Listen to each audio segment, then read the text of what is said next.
So, nandito po tayo ngayon sa ating project sa Crestview Subdivision sa Cupang Antipolo, Rizal.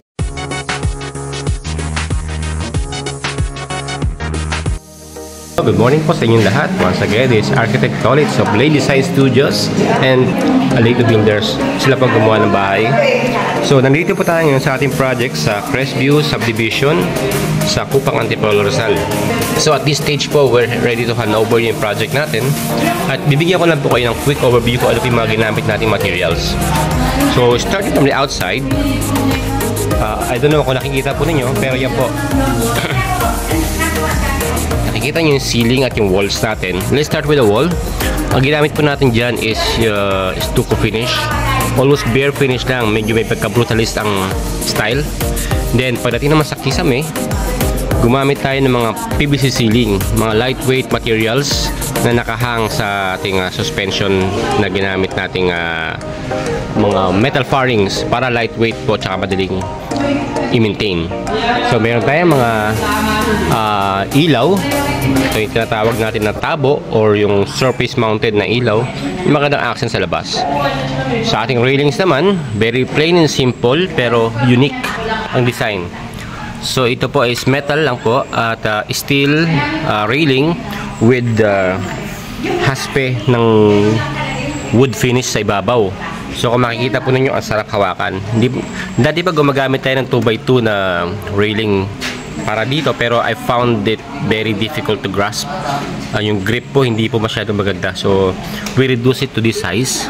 And then, yung sa ating namang mga vertical steel, yung mga intermediate na support na yan, kung napapansin po nyo, hindi siya straight. So, may pagka-informal.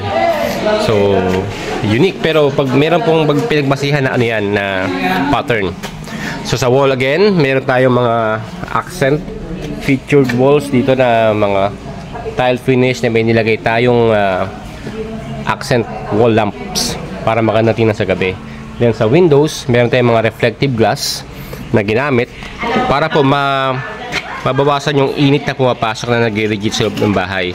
At the same time, kapag reflective po siya, hindi po nakikita yung loob ng bahay during the day. Sa gabi naman, of course, we have the option to turn the light and turn off and put some blinds in the future. So, sa di kalayuan, may nakikita po tayo mga WPC vertical columns na may pagka-wooden ang effect. But that's actually WPC lang po to give some accent and to block the view para hindi po direct nakikita ang ating master bedroom. Sa doors naman natin, meron tayong ginamit na metal doors with metal jambs para iwas anay na po at iwas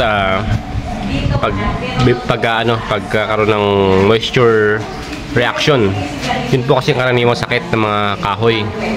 So at the same time, medyo plain ang design, simple, pero ang lock po natin is very sturdy. Kung makikita ninyo, meron tayong 4 lock system. Sa loob naman ng bahay, ito, nakikita nyo, mga big windows, tall windows, and high ceiling po ang ginamit natin. So kung makikita po ninyo sa taas, medyo nakakasilaw lang ng konti. Meron po tayo accent na ceiling dyan, na PVC ceiling. Sa product po natin yan, pwede kayo mag-inquire sa aming showroom how to avail that product. And that's very beautiful po tingnan mo natin. Very accentuated yung ibabaw ng ating living area. Of course, with a chandelier. Of course, some clients would prepare a bigger and longer chandelier, but it always depends on the preference po nating client.